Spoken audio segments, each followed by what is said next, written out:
ഈ വീഡിയോയിൽ നമ്മൾ ഡിസ്കസ് ചെയ്യുന്നത് ഗൈഡൻസ് ആൻഡ് കൗൺസിലിംഗ് എന്ന ടോപ്പിക്കിനെ കുറിച്ചാണ്. എന്താണ് ഗൈഡൻസും കൗൺസിലിങ്ങും, അവയെ നമുക്ക് എങ്ങനെ ഡിഫൈൻ ചെയ്യാം, ഇവ തമ്മിലുള്ള വ്യത്യാസം എന്താണ്, അതുപോലെ തന്നെ ഗൈഡൻസിൻ്റെയും കൗൺസിലിങ്ങിൻ്റെയും മേജർ ക്യാരക്ടറിസ്റ്റിക്സ് അല്ലെങ്കിൽ എലമെൻറ്റ്സ് എന്തൊക്കെയാണ്, സ്കൂൾ തലത്തിൽ ഗൈഡൻസിൻ്റെയും കൗൺസിലിങ്ങിൻ്റെയും ഇമ്പോർട്ടൻസ് എന്താണ്, അങ്ങനെ ഒരുപാട് കാര്യങ്ങൾ നമുക്ക് ഈ ഒരു ടോപ്പിക്കിൽ ഡിസ്കസ് ചെയ്യാനുണ്ട്. സോ ഗൈഡൻസിലേക്ക് വരുമ്പോൾ എന്താണ് ഗൈഡൻസ്? നമ്മളൊരാളെ ഗൈഡ് ചെയ്യുക എന്നതുകൊണ്ട് മീൻ ചെയ്യുന്ന എന്താണ്? അവർക്ക് എന്തെങ്കിലും ഒരു കാര്യം ഇൻഡിക്കേറ്റ് ചെയ്യുക, അല്ലെങ്കിൽ എന്തെങ്കിലും ഒരു കാര്യം പെർട്ടിക്കുലറായിട്ട് നമ്മൾ പോയിന്റ് ഔട്ട് ചെയ്ത് കൊടുക്കുക, അല്ലെങ്കിൽ അവർക്കൊരു കറക്റ്റ് വേ എന്താണ് എന്ന് കാണിച്ചു കൊടുക്കുക. ഇതാണ് ഗൈഡൻസ് എന്നുള്ള കാര്യം കൊണ്ട് നമ്മൾ മീൻ ചെയ്യുന്നത്. ഗൈഡൻസിനെ നമുക്കൊരു സോർട്ട് ഓഫ് ഹെൽപ്പായിട്ട് അല്ലെങ്കിൽ ഒരു അസിസ്റ്റൻസ് ആയിട്ട്, ഇതൊന്നും അല്ലെങ്കിൽ ഒരു സജഷനായിട്ട് കാണാം. എന്തിന്? ഒരു വ്യക്തിയുടെ ഡെവലപ്മെൻറ്റിന് അല്ലെങ്കിൽ പ്രോഗ്രസ്സിന് വേണ്ടിയിട്ട് അവരാവശ്യപ്പെടുന്ന ഏതൊരു ഹെൽപ്പിനെയും അസിസ്റ്റൻസിനെയും നമുക്ക് ഗൈഡൻസ് ആയിട്ട് കൺസിഡർ ചെയ്യാം. അങ്ങനെ ഗൈഡൻസിനെ അത്തരത്തിൽ നമ്മൾ ഡിഫൈൻ ചെയ്യുമ്പോൾ മനുഷ്യ സമൂഹം ഏറ്റവും അധികം നിലനിന്ന് പോകുന്നതിൻ്റെ ഒരു മെയിൻ കാര്യമാണ് ഈ ഗൈഡൻസ് എന്ന് പറയുന്നത്. അതായത് ഇപ്പോൾ അത് വളരെ ഇമ്പോർട്ടൻ്റ് ആയിട്ടുള്ള, ഒത്തിരി പ്രാധാന്യം അർഹിക്കുന്ന ഒരു കാര്യമാണ് ടു ഗൈഡ് എന്നുള്ളത്, ടു ഗൈഡ് സംവൺ എന്നുള്ളത്. ജീവിതത്തിൻ്റെ ഏതെങ്കിലും ഒരു കാലഘട്ടത്തിൽ അല്ലെങ്കിൽ ഏതെങ്കിലും ഒരു പോയിന്റിൽ നമുക്ക് ആരുടെങ്കിലും ഒരു നെസസറി ഗൈഡൻസ് ആവശ്യമായിട്ട് വരും.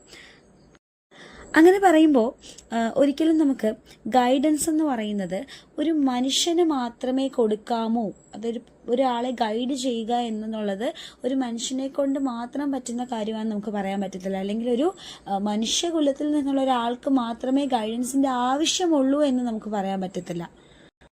നമ്മുടെ ചുറ്റുപാടും വളരെ കോമൺ ആയിട്ട് കാണുന്ന ഒരു കാര്യമാണ് ഗൈഡൻസ് എന്ന് പറയുന്നത്. അതായത് ഒരു ആനിമലിനെ നമ്മൾ ഒബ്സർവ് ചെയ്യുകയാണെങ്കിൽ പോലും ഒരു ലോവർ ആനിമലിന് അല്ലെങ്കിൽ ഒരു യങ് ആനിമലിന് ഒരു ഗൈഡൻസ് കിട്ടുന്നത്, അതിൻ്റെ പാരന്റ് ആനിമലിൽ നിന്ന് ഒരു ഗൈഡൻസ് കിട്ടുന്നത് നമ്മൾ കാണുന്നതാണ്.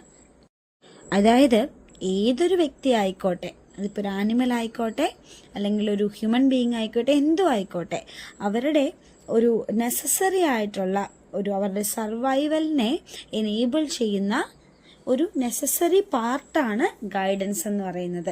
അവർ അഡൽട്ട്ഹുഡിലേക്ക് പോകുന്ന ആ ഒരു ടൈമിൽ ഏറ്റവും അത്യാവശ്യമായിട്ട് വേണ്ട ഒന്നാണ് ഗൈഡൻസ്. അപ്പോൾ നമ്മൾ സ്കൂൾ തലത്തിൽ നമ്മൾ ഉദ്ദേശിക്കുന്ന അത് തന്നെയാണ്, കുട്ടികളെ നമ്മൾ ഗൈഡ് ചെയ്യുകയാണ്. അപ്പോൾ എന്താണ് ഗൈഡൻസ് എന്ന് ചോദിച്ചാൽ നമുക്ക് എങ്ങനെ പറയാം? ഒരു ഇൻഡിവിജ്വലിനെ വൈസ് ചോയ്സസ് തിരഞ്ഞെടുക്കാൻ സഹായിക്കുന്നതും, അതുപോലെ ഒരു വ്യക്തിയുടെ എഡ്യൂക്കേഷണൽ, വൊക്കേഷണൽ ഓർ പേഴ്സണൽ പ്രോബ്ലംസിനെ സോൾവ് ചെയ്യാനായിട്ട് മറ്റൊരാൾ കൊടുക്കുന്ന അസിസ്റ്റൻസ് ആണ് ഗൈഡൻസ് എന്ന് പറയുന്നത്. നമ്മുടെ ലൈഫ് സിറ്റുവേഷൻസിൽ കുറച്ച് ആഡിക്വേറ്റ് അഡ്ജസ്റ്റ്മെൻറ്റുകളൊക്കെ കൊണ്ടുവന്നുകൊണ്ട് ആ ഒരു പ്രോസസ്സിനെ നമ്മൾ ഒന്നും കൂടി സ്മൂത്ത് ആക്കുന്ന ഒരു പ്രക്രിയയാണ് ഗൈഡൻസ് എന്ന് പറയുന്നത്. ഒരു പ്രോബ്ലം സിറ്റുവേഷനിൽ അല്ലെങ്കിൽ ഒരു ട്രബിൾ കിട്ടുന്ന വ്യക്തിക്ക് ഒരു പ്രോപ്പർ ഗൈഡൻസിലൂടെ ആ പ്രോബ്ലം സിറ്റുവേഷനെ മനസ്സിലാക്കുവാനും വളരെ ഇൻ്റലിജൻ്റ് ആയിട്ട് അതിനെ ഡീൽ ചെയ്യാനായിട്ട് സാധിക്കുകയും ചെയ്യുന്നു. അമേരിക്കൻ സൈക്കോളജിസ്റ്റ് ആയിട്ടുള്ള സ്കിന്നർ, BF സ്കിന്നർ എങ്ങനെയാണ് ഗൈഡൻസിനെ ഡിഫൈൻ ചെയ്യുന്നത്? Guidance is a process of helping young persons learn to adjust to self, to others and to circumstances. അതായത് യങ് പേഴ്സൺസിനെ അവരോട് സ്വയവും മറ്റുള്ളവരുമായിട്ടും സാഹചര്യങ്ങളോടും അഡ്ജസ്റ്റ് ചെയ്യാനായിട്ട് അവരെ പഠിപ്പിക്കുന്ന ഒരു പ്രോസസ്സാണ്, അല്ലെങ്കിൽ അവരെ ഹെൽപ്പ് ചെയ്യുന്ന ഒരു പ്രോസസ്സാണ് ഗൈഡൻസ്. വളരെ ഷോർട്ടായിട്ട് നമുക്ക് പറയാം, നമുക്ക് എൻവയോൺമെൻറ്റ് പ്രൊവൈഡ് ചെയ്യുന്ന മാക്സിമം ഓപ്പർച്യൂണിറ്റീസ് യൂസ് ചെയ്തുകൊണ്ട് നമ്മുടെ പൊട്ടൻഷ്യാലിറ്റീസിനെ ഡെവലപ്പ് ചെയ്യുവാനും അതിൻ്റെ പീക്കിൽ റീച്ച് ചെയ്യുവാനും ഒരു വ്യക്തിയെ നമ്മൾ അസിസ്റ്റ് ചെയ്യുന്ന അല്ലെങ്കിൽ ഹെൽപ്പ് ചെയ്യുന്ന പ്രോസസ്സാണ് ഗൈഡൻസ് എന്ന് പറയുന്നത്. ഇത്തരത്തിലൊരു പ്രോപ്പർ ഗൈഡൻസിലൂടെ നമുക്ക് സെൽഫ് ഡയറക്റ്റഡ് ആയിട്ട്, ഇൻഡിപെൻഡൻ്റ് ആയിട്ട് എല്ലാ പ്രോബ്ലം സോൾവിങ് സ്കിൽസിനെയും അക്വയർ ചെയ്തുകൊണ്ട് മെച്യൂരിറ്റി റീച്ച് ചെയ്യാനായിട്ട് സാധിക്കും. ഇനി നമ്മൾ നോക്കുന്നത് എന്തൊക്കെയാണ് ഗൈഡൻസിൻ്റെ ക്യാരക്ടറിസ്റ്റിക്സ് എന്നാണ്. അപ്പോൾ നമ്മൾ ഇത്രയും നേരം പറഞ്ഞതുപോലെ തന്നെ ഇതൊരു പ്രോസസ്സാണ്. അതായത് ഗൈഡൻസ് എന്ന ആ ഒരു കാര്യം ഒരു പ്രോസസ്സാണ്. അവിടെ നമ്മൾ ഒരു വ്യക്തിക്ക് അവരുടെ പ്രോബ്ലംസിനെ സോൾവ് ചെയ്യാനുള്ള അസിസ്റ്റൻസ് അല്ലെങ്കിൽ ഹെൽപ്പാണ് പ്രൊവൈഡ് ചെയ്യുന്നത്. അതുപോലെ തന്നെ വളരെ ഇമ്പോർട്ടൻ്റ് ആയിട്ടുള്ള രണ്ടാമത്തെ ക്യാരക്ടറിസ്റ്റിക്സ് ആണ്, ഇതൊരു കണ്ടിന്യൂസ് പ്രോസസ്സാണ്. അതായത് എവിടെയും നമ്മൾ ഗൈഡൻസ് സീക്ക് ചെയ്യുന്നത് നിർത്തുന്നില്ല. നമുക്ക് കുഞ്ഞായിരിക്കുമ്പോൾ നമ്മുടെ ചൈൽഡ്ഹുഡിൽ നമുക്ക് ഏറ്റവും അധികം വേണ്ടതാണ് ഗൈഡൻസ്. നമ്മളെ നടക്കാൻ പഠിപ്പിക്കുന്നതും സംസാരിക്കാൻ പഠിപ്പിക്കുന്നതും ഒക്കെ ഒരാളുടെ ഗൈഡൻസ് അല്ലേ.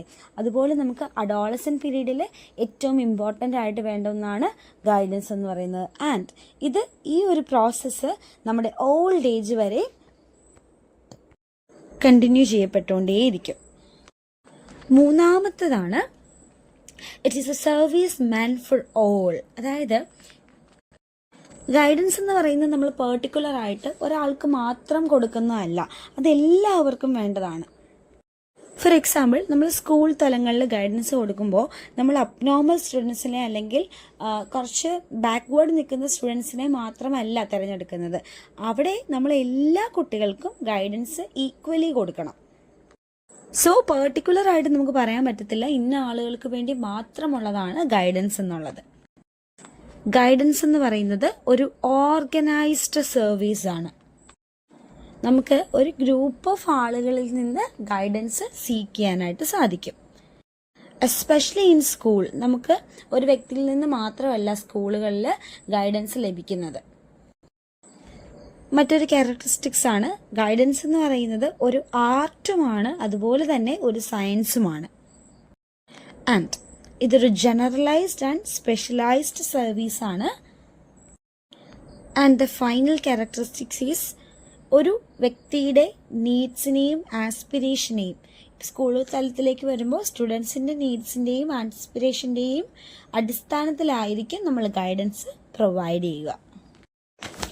ഇനി നമ്മൾ പോകുന്നത് ഗൈഡൻസിൻ്റെ പ്രിൻസിപ്പിൾസിലേക്കാണ്. First principle, guidance is a lifelong process. നമ്മൾ ആദ്യം പറഞ്ഞ പോലെ നമ്മൾ ഗൈഡൻസ് എവിടെയും ഒരു പോയിന്റിൽ വെച്ച് നമ്മൾ ഗൈഡൻസ് അവസാനിപ്പിക്കുന്നില്ല. നമ്മൾ ഗൈഡൻസ് കൊടുക്കുന്നതും അതുപോലെ സ്വീകരിക്കുന്നതും നമ്മുടെ ത്രൂ ഔട്ട് ലൈഫിൽ കണ്ടിന്യൂ ചെയ്തുകൊണ്ടേയിരിക്കും. ഗൈഡൻസിൽ ഇൻഡിവിജ്വലൈസ്ഡ് ആണ്. അതായത് ഒരു വ്യക്തിയുടെ നീഡ്സിൻ്റെയും ആസ്പിറേഷൻ്റെയും അടിസ്ഥാനത്തിലായിരിക്കും നമ്മളവിടെ ഗൈഡൻസ് പ്രൊവൈഡ് ചെയ്യുന്നത്.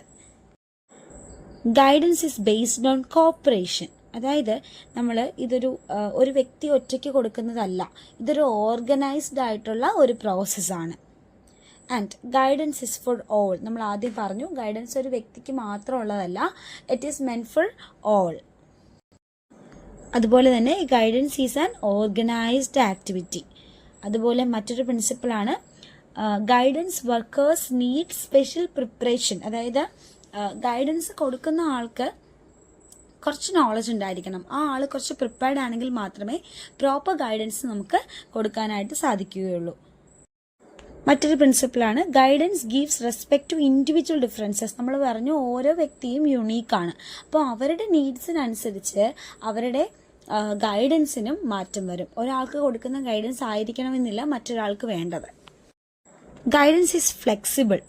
നമുക്ക് ഏതൊരു സാഹചര്യത്തിലും എവിടെ വെച്ചും എങ്ങനെ വേണമെങ്കിലും ഗൈഡൻസ് പ്രൊവൈഡ് ചെയ്യാനായിട്ട് സാധിക്കും. ഇത്രയും നേരം നമ്മൾ പറഞ്ഞത് ഗൈഡൻസിനെ കുറിച്ചാണ്. ഇനി നമ്മൾ പറയുന്നത് കൗൺസിലിങ്ങിനെ കുറിച്ചാണ്. എന്താണ് കൗൺസിലിംഗ്? ഗൈഡൻസ് എന്ന പ്രോഗ്രാമിൻ്റെ ഒരു മോസ്റ്റ് ഇമ്പോർട്ടൻറ്റ് ഫാക്ടറാണ് അല്ലെങ്കിൽ ഒരു ഘടകമാണ് കൗൺസിലിംഗ്. ഇവിടെ ഗൈഡൻസിൽ കണ്ട പോലെ തന്നെ ഒരു വ്യക്തിക്ക് അവരുടെ പ്രോബ്ലം സോൾവ് ചെയ്യാനുള്ള ഒരു സൊല്യൂഷൻ കൊടുക്കുന്നതിന് ഏറ്റവും യൂസ്ഫുൾ ആയിട്ടുള്ള ഒരു മെത്തേഡാണ് കൗൺസിലിംഗ്. എന്നാൽ ഗൈഡൻസിനേക്കാൾ ഒരു പടി മുകളിലാണ് കൗൺസിലിംഗ് നിൽക്കുന്നത്. അപ്പം എന്താണ് കൗൺസിലിംഗ് എന്ന് ചോദിച്ചാൽ നമുക്ക് പറയാം, രണ്ട് ഇൻഡിവിജ്വൽസ് തമ്മിലുള്ള ഒരു പേഴ്സണൽ മീറ്റിംഗ് ആണ് കൗൺസിലിംഗ്. ഇവിടെ ആരാണോ ഒരു വ്യക്തിയുടെ പ്രോബ്ലം എന്താണെന്ന് അനലൈസ് ചെയ്യുന്നതും അതിനെ മനസ്സിലാക്കുന്നതും അതിന് വേണ്ടിയിട്ടുള്ള സൊല്യൂഷൻസ് പ്രൊവൈഡ് ചെയ്യുന്നതും ആ വ്യക്തിയെ നമുക്ക് കൗൺസിലർ എന്ന് വിളിക്കാം. ഇനി ആരാണോ ഈ ഒരു ഹെൽപ്പ് സീക്ക് ചെയ്യുന്നത്, അല്ലെങ്കിൽ ആർക്കാണോ ഒരു പ്രോബ്ലം ഉള്ളത്, ആ വ്യക്തിയെ നമുക്ക് കൗൺസിലി എന്നും വിളിക്കാം. അപ്പോൾ കൗൺസിലറും കൗൺസിലിയും തമ്മിലുള്ള ഒരു പേഴ്സണൽ മീറ്റിംഗ് ആണ് കൗൺസിലിംഗ് എന്ന് പറയുന്നത്. ഇനി എങ്ങനെ നമുക്ക് കൗൺസിലിങ്ങിനെ ഡിഫൈൻ ചെയ്യാം? വെബ്സ്റ്ററിൻ്റെ ഡിക്ഷണറിയിൽ കൗൺസിലിംഗ് എന്നുള്ള വേർഡിൻ്റെ മീനിങ് വരുന്നത് എന്താണ്? കൺസലേഷൻ, അല്ലെങ്കിൽ നമ്മൾ എന്താണ്, ഒരാൾക്ക് ആശ്വാസം കൊടുക്കുക, അതുമല്ലെങ്കിൽ മ്യൂച്വൽ ഇൻ്റർചേഞ്ച് ഓഫ് ഒപ്പീനിയൻസ്, അതായത് രണ്ട് വ്യക്തികൾ തമ്മിലുള്ള ഒരു interchange of opinions. Carl Roger എന്താണ് പറഞ്ഞിരിക്കുന്നത്? Counselling is a structured permissive relationship which allows the client to gain an understanding to himself to a degree which enables him to make positive steps in the light of his new orientation. അതായത് ഈ ഒരു structured പ്രിമിസീവ് റിലേഷൻഷിപ്പിൽ നിന്നുകൊണ്ട് ഒരു വ്യക്തിക്ക് തൻ്റെ problem എന്താണെന്ന് മനസ്സിലാക്കുവാനും ആ പുതിയ കാഴ്ചപ്പാടിൻ്റെ, അതായത് ആ ഇൻഡിവിജ്വൽ തൻ്റെ പ്രോബ്ലം എന്താണെന്ന് മനസ്സിലാക്കുന്ന ആ ഒരു അടിസ്ഥാനത്തിൽ പുതിയ പോസിറ്റീവ് സ്റ്റെപ്സുകൾ ആ പ്രോബ്ലത്തിനെതിരെ എടുക്കുന്ന ഒരു പ്രോസസ്സാണ് ഇവിടെ കാൾ റോഗറിനെ സംബന്ധിച്ചോളം കൗൺസിലിംഗ് എന്നത്. അതായത് വളരെ ഷോർട്ടായിട്ട് നമുക്ക് കൗൺസിലിങ്ങിനെ എങ്ങനെ സമ്മറൈസ് ചെയ്യാം? ഒരു പ്രൊഫഷണലി ട്രെയിൻഡ് ആയിട്ടുള്ള കോമ്പീറ്റൻറ്റ് കൗൺസിലറും ഒരു ഇൻഡിവിജ്വലും തമ്മിലുള്ള ഒരു റിലേഷൻഷിപ്പാണ് കൗൺസിലിംഗ് എന്നുള്ളത്. ഇവിടെ ഗൈഡൻസ് ആർക്ക് വേണമെങ്കിലും ഗൈഡൻസ് പ്രൊവൈഡ് ചെയ്യാം. പക്ഷേ ഇവിടെ കൗൺസിലിംഗിലേക്ക് വരുമ്പോൾ ഒരു പ്രൊഫഷണലി ട്രെയിൻഡ് ആയിട്ടുള്ള വ്യക്തിക്ക് മാത്രമേ കൗൺസിലിംഗ് പ്രൊവൈഡ് ചെയ്യാനായിട്ട് സാധിക്കുകയുള്ളൂ. ഇങ്ങനെ ഒരു കൗൺസിലറും ഒരു ഇൻഡിവിജ്വലും കൂടി ഒരു കമ്മ്യൂണിക്കേഷൻ നടക്കുന്ന സമയത്ത് എന്താണ് പറ്റുന്നത്? ആ ക്ലയൻറ്റിന് തൻ്റെ പ്രോബ്ലത്തെക്കുറിച്ച് ഒരു സ്വയം ഒരു ഇൻസ്പെക്ഷൻ അല്ലെങ്കിൽ ഒരു അണ്ടർസ്റ്റാൻഡിങ് നടത്താൻ സാധിക്കും. ആ ഒരു പ്രോബ്ലം സോൾവ് ചെയ്യാനായിട്ട് ഇവിടെ ക്ലയൻറ്റ് എന്ത് ചെയ്യുന്നു? ഒരു ഇംപ്രൂവ്ഡ് ഡിസിഷൻ മേക്കിങ്ങിലേക്ക് പോകുന്നു, അല്ലെങ്കിൽ തൻ്റെ ബിഹേവിയേഴ്സിനെ ആ പ്രോബ്ലത്തിന് അടിസ്ഥാനമാക്കിക്കൊണ്ട് ആ പ്രോബ്ലത്തിന് ഒരു സൊല്യൂഷൻ എന്നുള്ള രീതിയിൽ തൻ്റെ ബിഹേവിയേഴ്സിനെ ചേഞ്ച് ചെയ്യുന്നു. ആൻഡ് ഇതിലൂടെ അവർക്കൊരു ഡെവലപ്മെൻറ്റൽ ഗ്രോത്ത് ഉണ്ടാവുന്നു. ഇനി നമ്മൾ നോക്കുന്നത് കൗൺസിലിങ്ങിൻ്റെ മേജർ എലമെൻറ്റ്സ് എന്തൊക്കെയാണ് എന്നാണ്. 5 മേജർ എലമെൻറ്റ്സ് ആണ് നമുക്ക് കൗൺസിലിങ്ങിൽ ഡിസ്കസ് ചെയ്യാനുള്ളത്. കൗൺസിലിംഗ് ഫീൽഡിലെ വളരെ ഫേമസ് ആയിട്ടുള്ളൊരു വ്യക്തിയാണ് വില്യം കോട്ടിൽ. അദ്ദേഹമാണ് ഈ 5 എലമെൻറ്റ്സ് നമുക്ക് ഡിഫറൻഷിയേറ്റ് ചെയ്ത് തന്നിരിക്കുന്നത്. First one, rapport. അതായത് ഒരു കൗൺസിലിംഗ് സെഷൻ നടക്കുന്ന സമയത്ത് കൗൺസിലിക്കും കൗൺസിലറിനും ഇടയിൽ എസ്റ്റാബ്ലിഷ് ചെയ്യപ്പെടുന്ന ഒരു റിലേഷൻഷിപ്പ് അല്ലെങ്കിൽ ഒരു മ്യൂച്വൽ റെസ്പെക്റ്റിനെ നമുക്ക് റാപ്പോ എന്ന് വിളിക്കാം. അതായത് ഒട്ടും തന്നെ ജഡ്ജ്മെൻ്റൽ അല്ലാതെ മ്യൂച്വൽ അണ്ടർസ്റ്റാൻഡിങ്ങിലൂടെ സിമ്പതിക്ക് പകരം എംപതറ്റിക് ആയിട്ട് ഒരു കമ്മ്യൂണിക്കേഷൻ മുന്നോട്ട് പോകുന്നുണ്ടെങ്കിൽ അത് വളരെയധികം ആ ഒരു കൗൺസിലിംഗ് സെഷനെ ഇൻഫ്ലുവൻസ് ചെയ്യുന്നുണ്ട്. ക്ലയൻറ്റിൻ്റെ ഭാഗത്തു നിന്നുള്ള ഒരു ഫ്രീ ഫ്ലോ ഓഫ് കമ്മ്യൂണിക്കേഷൻ സാധ്യമാകണമെങ്കിൽ ഒരു good rapport should be established between the counselling and the councillor. Second component ആണ്, അല്ലെങ്കിൽ സെക്കൻഡ് എലമെൻ്റ് ആണ് കമ്മ്യൂണിക്കേഷൻ. കൗൺസിലിക്കും കൗൺസിലറിനും ഇടയിലുള്ള കമ്മ്യൂണിക്കേഷൻ വളരെ ഫ്രീ ആൻഡ് ഫ്രാങ്ക് ആയിരിക്കണം. ഒട്ടും തന്നെ ഇൻഹിബിഷൻ ഇല്ലാത്ത ഒന്നും ആയിരിക്കണം. എങ്കിൽ മാത്രമേ ആ കൗൺസിലിംഗ് എഫക്റ്റീവ് ആയി എന്ന് നമുക്ക് പറയാനായിട്ട് സാധിക്കുകയുള്ളൂ. Third element, qualification. അതായത് നമ്മൾ പറഞ്ഞു ഗൈഡൻസിനെ വെച്ച് കമ്പയർ ചെയ്യുമ്പോൾ ഇവിടെ കൗൺസിലിംഗ് കൊടുക്കുന്ന വ്യക്തി ഷുഡ് ബി വെൽ എഡ്യൂക്കേറ്റഡ്. ഒരു പ്രൊഫഷണലി ക്വാളിഫൈഡ് ആയിട്ടുള്ള വ്യക്തിക്ക് മാത്രമേ ഒരു എഫക്റ്റീവ് കൗൺസിലിംഗ് പ്രൊവൈഡ് ചെയ്യാനായിട്ട് സാധിക്കുകയുള്ളൂ. അദ്ദേഹത്തിന് ഒരു പ്രാക്ടിക്കൽ എക്സ്പീരിയൻസ് വേണം. അതുപോലെ തന്നെ ആളുകളെ അവരുടെ ഒരു സിറ്റുവേഷനെ മനസ്സിലാക്കാനുള്ള ഒരു എബിലിറ്റിയും കൂടി വേണം. Fourth element, confidence. ഇവിടെ ഈ കോൺഫിഡൻസ് എന്നുള്ള കാര്യം കൗൺസിലിങ്ങുമായിട്ട് അസോസിയേറ്റ് ചെയ്തിരിക്കുന്ന ഒന്നാണ്. ഏതൊരു കൗൺസിലിംഗ് സെഷന്റെ തുടക്കത്തിൽ വളരെ കൺഫ്യൂസ്ഡ് ആയിട്ട് നിൽക്കുന്ന ഒരാളായിരിക്കും. എന്നാൽ ഗ്രാജുവലി അവർ തൻ്റെ അണ്ടർസ്റ്റാൻഡിങ് ഓഫ് പ്രോബ്ലത്തിലേക്ക് എത്തുന്ന സമയത്ത് അവർക്ക് ഈ ഒരു കോൺഫിഡൻസ് ലെവൽ ഇൻക്രീസ്ഡ് ആവും. ആൻഡ് ഇത്തരത്തിൽ അവരൊരു കോൺഫിഡൻസ് ഗെയിൻ ചെയ്യുന്ന സമയത്ത് അവരുടെ പ്രോബ്ലംസിനെ അവർക്ക് നല്ല രീതിയിൽ ഡീൽ ചെയ്യാനായിട്ട് സാധിക്കും. അതുപോലെ തന്നെ തൻ്റെ എൻവയോൺമെൻറ്റുമായിട്ട് അഡ്ജസ്റ്റ് ചെയ്ത് പോകാനുള്ള കപ്പാസിറ്റിയും അവർ അക്വയർ ചെയ്യും. And the last thing is counselling interview. ഇവിടെ എന്താണ് പറയുന്നത്? താൻ ഡിസൈർ ചെയ്തിരിക്കുന്ന ഒരു പോയിന്റിലേക്ക് ഈ ഒരു കൗൺസിലിംഗ് കൊണ്ടുപോകണമെങ്കിൽ ആ കൗൺസിലിംഗ് വളരെ വെൽ പ്രിപ്പയർഡ് ആയിരിക്കണം. തൻ്റെ മുന്നിലിരിക്കുന്ന ക്ലയൻറ്റിൻ്റെ പ്രശ്നം എന്താണ് എന്ന് വളരെ വ്യക്തമായിട്ട് കൗൺസിലറിന് മനസ്സിലാക്കി എടുത്തുകൊണ്ട് ഒരു പ്രോബ്ലം അദ്ദേഹത്തിന് സോൾവ് ചെയ്യാനുള്ള സൊല്യൂഷൻ കൊടുക്കണമെങ്കിൽ ആ ഒരു കൗൺസിലിംഗ് സെഷൻ വെൽ പ്രിപ്പയർഡ് ആയിട്ടുണ്ടെങ്കിൽ മാത്രമേ ഇത് സാധ്യമാവുകയുള്ളൂ. ഇനി ഗൈഡൻസിൻ്റെയും കൗൺസിലിങ്ങിൻ്റെയും ഫംഗ്ഷനെ കുറിച്ച് പറയുമ്പോൾ നമ്മളത് 3 ലെവലായിട്ടാണ് പറയുന്നത്. ഒരു 3-fold ഫംഗ്ഷനാണ് മെയിൻലി ഗൈഡൻസിനും കൗൺസിലിങ്ങിനും ഉള്ളത്. First one adjustmental, second one orientational and third one developmental. Adjustmental ലെവലിൽ എന്താണ് ഗൈഡൻസും കൗൺസിലിങ്ങും ചെയ്യുന്നത്? നമ്മുടെ കറന്റ് സിറ്റുവേഷൻ അതെവിടെയും ആയിക്കോട്ടെ, എഡ്യൂക്കേഷൻ ഇൻസ്റ്റിറ്റ്യൂഷൻ ആയിക്കോട്ടെ, ഒക്യുപ്പേഷണൽ വേൾഡ് ആയിക്കോട്ടെ, നമ്മുടെ ഹോം അല്ലെങ്കിൽ കമ്മ്യൂണിറ്റി, സൊസൈറ്റി എവിടെയും ആയിക്കോട്ടെ, നമ്മൾ നിൽക്കുന്ന ആ ഒരു എൻവയോൺമെൻറ്റുമായിട്ട് നമുക്ക് അഡ്ജസ്റ്റ് ചെയ്യാനുള്ള ഒരു ഹെൽപ്പാണ് നമുക്ക് ഗൈഡൻസും കൗൺസിലിങ്ങും തരുന്നത്. നമുക്ക് എന്തൊക്കെ കാര്യങ്ങൾ നമുക്ക് ചുറ്റുമുള്ള എന്തൊക്കെ കാര്യങ്ങൾ നമുക്ക് അക്സെപ്റ്റ് ചെയ്യാൻ പറ്റും, എന്തൊക്കെ നമുക്ക് അക്സെപ്റ്റ് ചെയ്യാൻ പറ്റില്ല, എന്തൊക്കെ നമുക്ക് നമ്മുടെ ലൈഫിൽ ചേഞ്ച് ചെയ്യാൻ സാധിക്കില്ല, ഇങ്ങനെയുള്ള കാര്യങ്ങളെക്കുറിച്ചൊക്കെ ഒരു വ്യക്തിക്കൊരു അടിസ്ഥാനമായിട്ടുള്ളൊരു ഒരു ഡിഫറൻസിയേഷൻ കൊടുക്കാനായിട്ട് ഈ ഒരു കൗൺസിലിങ്ങിനും ഗൈഡൻസിനും പറ്റുന്നുണ്ട്. സെക്കൻഡ് ലെവലാണ് ഓറിയന്റേഷണൽ ലെവൽ. ഇവിടെ എന്താണ് സംഭവിക്കുന്നത്? ഒരു പ്രോബ്ലം സിറ്റുവേഷനിൽ നിന്നുകൊണ്ട് ഗൈഡൻസും കൗൺസിലിങ്ങും ലഭിക്കുമ്പോൾ നമുക്ക്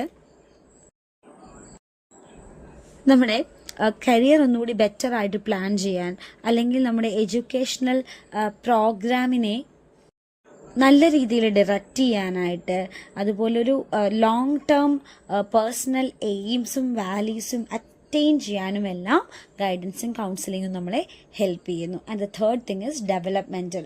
അതായത് ഒരു സെൽഫ് ഡെവലപ്മെന്റിന് അല്ലെങ്കിൽ ഒരു സെൽഫ് റിയലൈസേഷനുള്ള ഒരു ഓപ്പർച്യൂണിറ്റിയാണ് നമുക്ക് ഗൈഡൻസും കൗൺസിലിങ്ങും പ്രൊവൈഡ് ചെയ്യുന്നത്.